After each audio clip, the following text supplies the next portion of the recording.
Welcome back, my friends.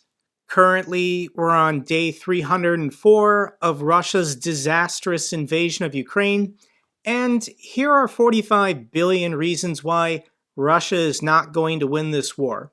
The United States government passed a $1.7 trillion government funding bill, and included in this bill is $45 billion worth of economic and military assistance to Ukraine for all of 2023.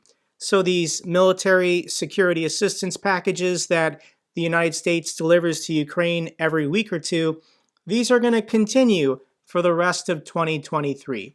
And to put this all in perspective, here are the defense expenditure numbers for the year 2021.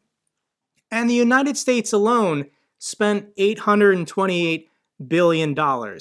This gets you aircraft carriers, nuclear submarines, missile silos, and military bases all around the world. The rest of the NATO alliance spent $324 billion, and Russia alone, by itself, only spent $65.9 billion. So this $45 billion that the United States is giving to Ukraine, this comes close to what Russia spent on their military in 2021. So this doesn't even factor in what Ukraine is spending on its own military and what the rest of the Western alliance can also supply to the Ukrainians this year. Russia's in trouble. And to put this in perspective, it's all about economics. The size of the Russian economy, their GDP, is only $1.7 trillion. The size of the GDP of just Texas is $1.83 trillion. So the economy and the economic production and capability of the state of Texas is greater than Russia. Russia cannot compete with the Western alliance as this war drags on. Now, Russia's doing their best. Russia has raised their defense spending for 2023 by $13 billion. So what Russia is desperately doing is cutting funding for roads, cutting funding for schools and hospitals, and trying to funnel that all into the military as they continue mobilizing hundreds of thousands of Russian men into the military. Now, concerning this $45 billion, obviously for my American viewers, American taxpayers, they want to know that this money is worth the cost, worth the investment. So let's quick do the math, the numbers, and in the United States, there's about 148 million tax-paying Americans. So here's the breakdown, here's the math. $45 billion divided by 148 million taxpayers equals $304 per taxpayer. Now, corporations also pay taxes, so the true number is actually lower, but let's just go by individuals. $304 divided by 365 days equals 83 cents a day to defeat the Russian Federation, the Russian Empire. And I want to remind people that Russia is not just a threat to Ukraine, they're a threat to NATO allies in Poland and the Baltics. Just last week on Russian state TV, they threatened to nuke Yellowstone National Park. Every day on Russian state TV, they are threatening to kill American citizens. So it is in our vital national security interest to make sure that Ukraine wins this war. And yes, the soldiers on the front lines, their bravery is what is holding the Russians back. But what wins wars is economics, defense production. This is why the Soviet Union collapsed. In the 1980s, under Ronald Reagan, the United States dramatically increased defense spending, and the Soviet Union tried to keep pace. They also tried to keep pace with what the Americans were doing, except the Soviet economy was trash. So on my channel 6 or 7 months ago, I made this video titled, "This Man Will Defeat Russia." And if you don't know who this man right here is, that is Federal Reserve Chairman Jerome Powell. Some people argue he's even more powerful than the President of the United States. And everything that I stated in this video 6 or 7 months ago is coming true. So let's do a quick recap of what is happening with the global economy. Why is everyone thinking that a recession is coming in the year 2023? Economists have penciled in a recession in their forecasts for next year, but views vary on the timing and the severity. So this is not going to be a repeat of the 2008 financial crisis. I don't even think it'll be as bad as the 2000 recession. Might be comparable to maybe the 1991 recession. Recessions are just natural consequences of capital markets. They occur on average every 7 or 8 years. And what the Federal Reserve is currently doing is they're raising central interest rates. This makes money more difficult and expensive to borrow. If people borrow less money, they spend less money. If they spend less money, then global demand for energy, food, consumer products and services, they all fall. So what's happening here is, I'm going to argue it's kind of a conspiracy. So the current federal funds effective rates, it just went up by 50 basis points. So it's now at 4.25. And other central banks in the West are doing the exact same thing. The European Central Bank in December also raised by 50 basis points. The Bank of England, also in December, raised by 50 basis points. And publicly, the reason why these central bankers will tell you that they're raising interest rates is to get inflation under control. And yes, inflation is a problem. What is considered healthy inflation for a growing economy? It's between 0 and 2%. But there's a lot of people who watch the markets that are frustrated by what the Fed is doing because inflation already peaked. This is Consumer Price Index here in the United States, year over year, and inflation in June peaked at 9.1%. The Fed has been raising interest rates every month or two, and inflation for November was only 7.1%. So what people are arguing is it's not necessary for the Fed to continue raising interest rates. They could just hold it where it's at, currently at about 4.25. If the Fed just holds, inflation will naturally go back down. They don't need to keep raising interest rates. Fed's own economist warns of severe recession from Fed Chair Powell's rate hikes. So the mandate of the Federal Reserve is two-part: full employment. They want unemployment to be low, and they want price stability. They want inflation between 0 and 2%. So here's the conspiracy, guys. This is what I think is happening. Russia's defeat is the top global priority for 2023. If central banks and the rest continue constricting the money supply to cause economic pressure, the companies least prepared for a recession will go bankrupt. So there are companies in the S&P 500 that are heavily in debt, over-leveraged. Their stock prices are going to go to zero.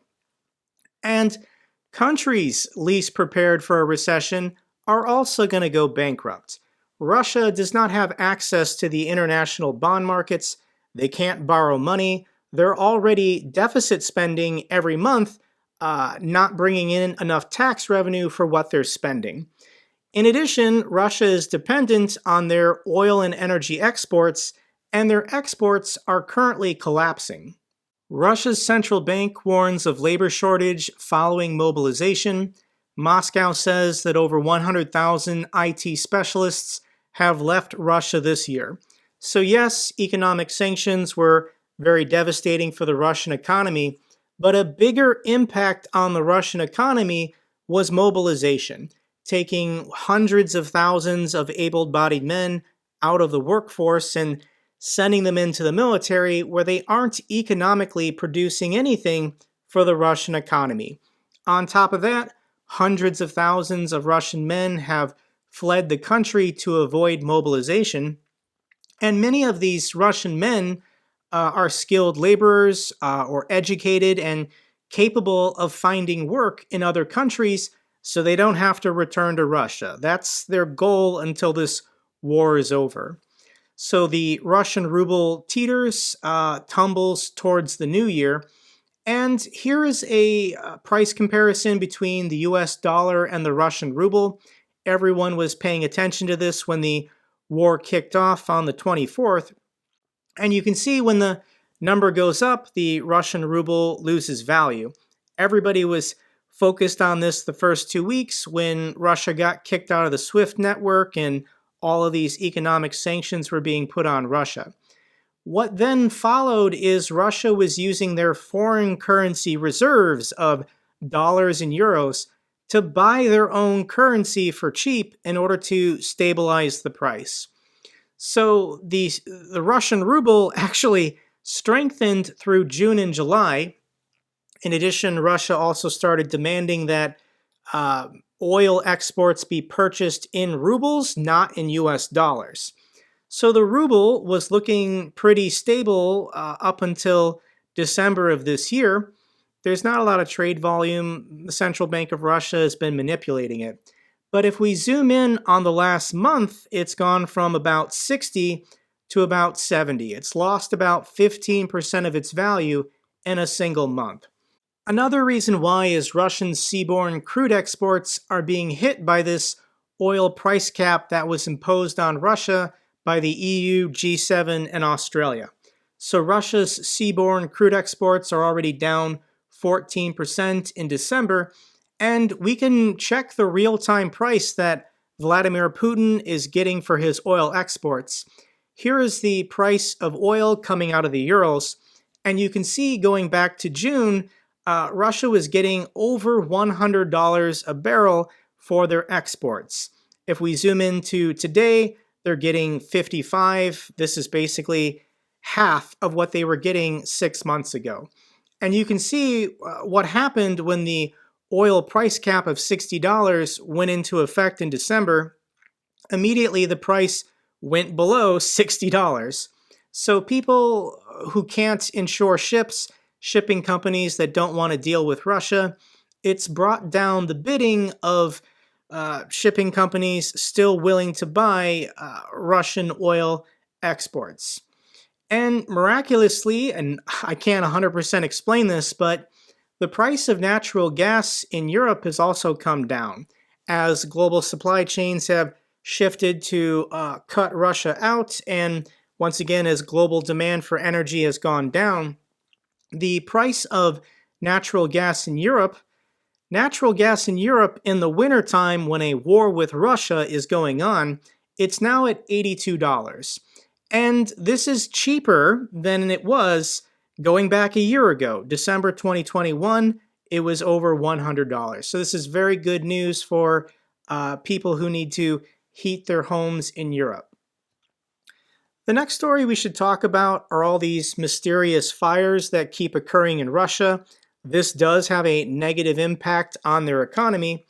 And Russia's unfortunate aircraft carrier, this has been in dry dock for years, it somehow caught fire again. In addition, a Russian military unit near the Kremlin also caught fire. Now, in my update videos, I don't mention these fires, but they happen almost daily in Russia. And you can never really be sure if it's an accident, incompetence, or sabotage. So this is what we currently learned this week. This video, I'll link it down below, is allegedly a drone footage of bombs being dropped on an oil storage facility in Oriol, Russia. So I'm not going to play the video. You can check it out in the pinned comment down below. But what this means is that there are partisans or resistance fighters or saboteurs inside Russia with pretty inexpensive drones and explosives going after Russia's oil and energy infrastructure, not for their civilian population, but for their export industry. They're trying to economically do as much damage to Russia's treasuries as they possibly can. So the Russian government is freaked out about this. Russian lawmakers back long jail terms for saboteurs, but honestly, if you're already dropping explosives on oil refineries with drones, you know that the penalty for being caught is death. I don't think passing a law is really going to deter you if you're committed to, causing arson. Let's now check in with the frontline soldiers in Bakhmut, and the Russian forces continue to be donkey kicked in the groin. We have these daily update videos coming from this Cossack defender in the city of Bakhmut. And let's watch his video update from this morning. And he's joined with another defender whose call sign is Witch. Вітання Україна. Вітання славетного козацького міста Бахмут. Сьогодні у нас відьма. Вона скаже декілька слів за ситуацію в місті Бахмут. Слава Україні! Бахмут стоїть. Бахмут, Україна. На календарі 23 грудня. Збройні сили України тримають оборону. Окупаційні війська намагаються її прорвати, але знову ж таки марно. Вони намагаються проривати нашу оборону за допомогою мобілізованих, за допомогою тих людей, які були засуджені, власне, зеків. Вони недостатньо підготовлені, недостатньо кваліфіковані для цього. Вони постійно терплять поразку. Бахмут стоїть, ніхто його не здає, здавати не буде. І Бахмут – це Україна. For some people, this might be surprising seeing a woman defending Ukraine on the front lines, but there are actually tens of thousands of female Ukrainian volunteers currently serving in combat positions on the front lines. And I think Russia has noticed this, and they're thinking this is a pretty good idea. Here is a mobilization slip that was given to a woman in the Donbass region.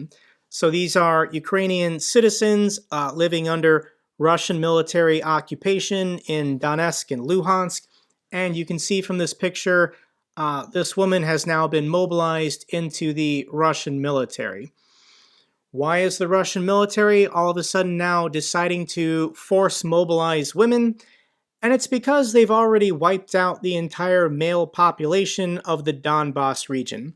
So if we go back a year ago, Russia controlled this territory in Luhansk and Donetsk, and inside this territory, there was about 1.5 million people. When Russia invaded full-scale in February, they basically force-mobilized every adult man in the Donbass region, and now after 10 or 11 months of fighting, they're all dead or crippled. So Russia is now exploring options, and they want to start force mobilizing women from the Donbass region. And even Prigozhin with the Wagner Group is thinking this is a brilliant idea. He's arguing that women should also get early jail release in order to join the Wagner Group and be sent to Bakhmut to die. The Wagner Group, it's estimated, currently has about 40,000 prisoners who are released and then are in their custody and care. None of these guys more than likely will survive 6 months. They'll never be given their freedom. They'll also never be paid. Let's now talk about these really fun and interesting military recruitment ads. I've shown one in each of my last two update videos, and they're very mysterious because they were anonymously produced and then they went viral on Russian social media. My argument is that these are real, these are legit, because the faces of these actors are known, and if somebody was trying to publish these as kind of a disinformation campaign within Russia, the FSB can find who made these videos and then arrest and torture them. So I think these were legitimately made, but they just expose how terrible of a country Russia currently is. I already showed this video of the deadbeat Russian dad who works at a factory that doesn't pay him, who joined the Russian military to loot an iPhone for his teenage daughter. My last video, I showed you the Russian man who's in debt to the Russian mafia and join the military for protection from having his debts collected on. These men threatened to break his arm. I don't think they're a legitimate bank. Today's video, I actually am pretty impressed by. I kind of enjoyed this one. Let's watch about 1 minute and 50 seconds of this together.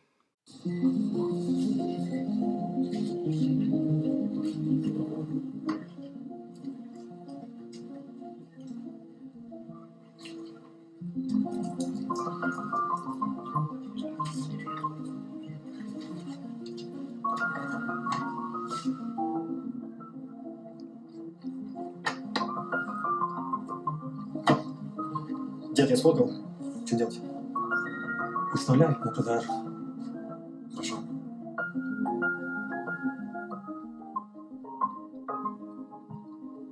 Дед, ты что тут стоишь? Мне никто не звонил? Завтра обед придут. Ну ладно.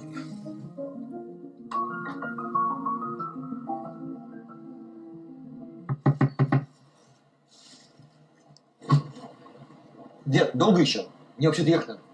Да, конечно, извините. Значит, сразу говорю, 30-ку больше не дам. Как 30? В объявлении же 60 было. Дед, ты свою машину видел? 30. Ну мы же договаривались. Это корыто старше меня. 30 не могу. Мне 60 очень надо. Либо 30, либо ничего. Даю минуту подумать. Ладно, делать нечего. Дед! Саша, Не надо нашу ласточку продавать. А вас я более не смею задерживать. Вы, конечно, извините за беспокойство, но свой шанс вы уже упустили.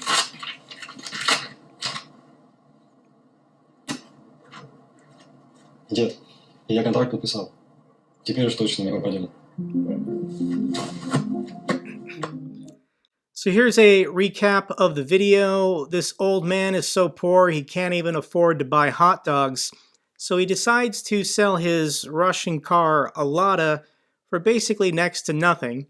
And his grandson swoops in and saves him by saying he's joined the Russian military and I guess he can now financially support his grandfather. I mean, the acting in this one is pretty good. I mean, I was emotionally invested in the characters.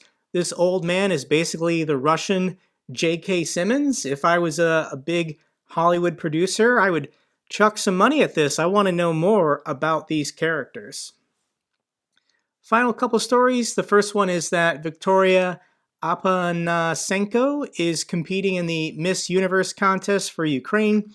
This is going to be held in January in Louisiana, and this is just another opportunity to support and promote Ukraine in the media. But check out the costume that she's going to be wearing at the event, and it speaks for itself. I think these pictures are absolutely stunning. Hopefully she can win, and it's just another feel-good moment for Ukraine.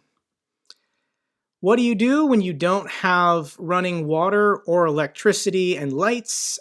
This is how people in Kiev without power are having to take showers. Українцям виключили воду! Українці! Ще повісили собі гірлянди на батарейках. І давай, бо в тебе є секунди. Ну там хватит. Захватить? Молодець! Вчіться, люди! You gotta do what you gotta do. The final clip I have for you is of Dr. Yakov Gradinar. Together with Prosthetics for Ukrainians, he is helping more and more Ukrainian defenders learn to walk again.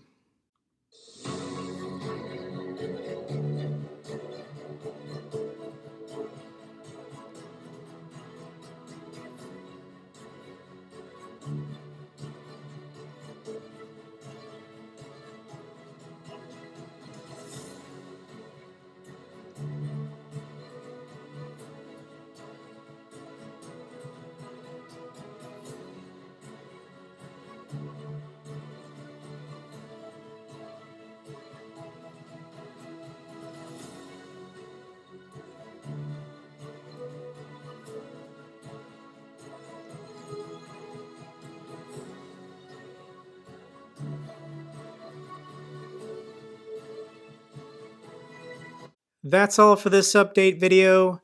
Glory to the heroes, glory to Ukraine. If you found this video informative, give me a thumbs up. Best way to support the channel. Comments or questions, let me know down below. I love hearing from you guys. Till the next video, take care, be safe.